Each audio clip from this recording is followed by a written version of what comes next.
ایک دن حضور سیر کرتے ہوئے باہر تشریف لے گئے۔ وہاں ایک قافلے نے پڑاؤ کیا ہوا تھا اور ان کے وہاں اونٹ چل رہے تھے۔ ایک سرخ رنگ کا اونٹ حضور کو پسند آ گیا۔ قافلے والوں سے کہا کہ بیچتے ہو؟ انہوں نے کہا جی ہم بیچتے ہیں۔ کتنے کا بیچتے ہو؟ کہا اتنے کا۔ سودا طے ہو گیا۔ حضور فرمایا میں تاجرانہ غرض سے تو آیا نہیں تھا، میں تو سیر کے لیے آیا، یہاں تمہارا اونٹ مجھے پسند آ گیا تو میں اس کا خریدار بن گیا، میں اپنے شہر میں جا کر اس کی قیمت تمہیں بھیج دوں گا۔ اونٹ پکڑا اور حضور سوئے مدینہ چل دیے۔ جب تک حضور دکھائی دیتے رہے وہ حضور کو دیکھتے رہے۔ جب نظروں سے اوجھل ہو گئے تو دل پہ ہاتھ رکھ کے کھڑے ہو گئے۔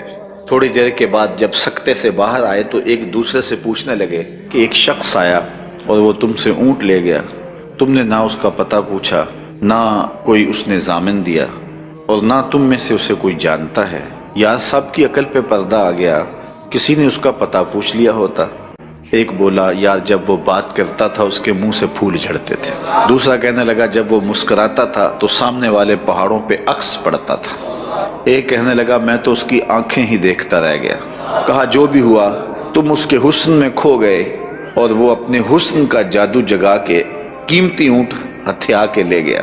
تو جب انہوں نے یہ بات کہی تو امام زرقانی لکھتے ہیں کہ اب تک خاموش بیٹھی قافلے کے سردار کی بیوی نے خیمے کا پردہ سرکایا اور ان سے مخاطب ہو کے کہا خبردار اس کے خلاف کوئی بات کی، اللہ کی قسم میں نے ایسا شخص دیکھا ہے کہ جس کا چہرہ چاند کا ٹکڑا ہے، خبردار اس کے خلاف کوئی بات کی، اس کی ضمانت میں دیتی ہوں، اگر وہ قیمت نہ دینے آیا تو قیمت مجھ سے وصول کر لینا۔ انہوں نے کہا اچھا تو اسے جانتی ہے؟ کہا واللہ میں بھی اسے نہیں جانتی۔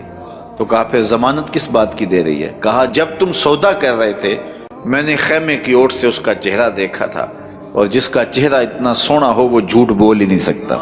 کچھ دیر گزری، حضور علیہ السلام کے فرستادہ اشخاص حاضر خدمت ہو گئے۔